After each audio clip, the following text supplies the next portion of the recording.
ایک مثالی پوسٹ۔ ایک صبح کسی صاحب کے گھر کے باہر کھڑی گاڑی چوری ہو گئی، لیکن شام ڈھلتے ہی وہی گاڑی صاف ستھری حالت میں مکمل پالش کے ساتھ اسی جگہ کھڑی پائی گئی جہاں سے چوری ہوئی تھی، اور گاڑی کے اندر ایک خط پڑا تھا جس پر تحریر تھا: میں تہہ دل سے معذرت خواہ ہوں کہ مجھے یہ قدم اٹھانا پڑا۔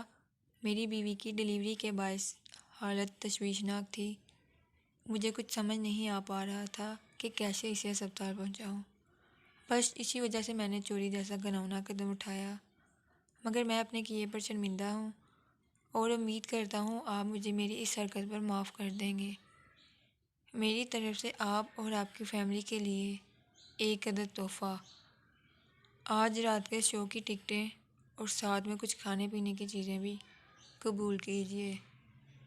یہ سب اس مدد کے بدلے میں ہے جو آپ کی گاڑی کے ذریعے سے ہوئی۔ گاڑی کا مالک یہ سب پڑھ کر مسکرایا۔ بغیر محنت گاڑی بھی دھلی دھلائی ملی اور مفت میں رات کے شو کی ٹکٹیں۔ پھر رات کو جب فیملی فلم دیکھ کر واپس آئی تو ان کے گھر ڈکیتی کی واردات کی جا چکی تھی۔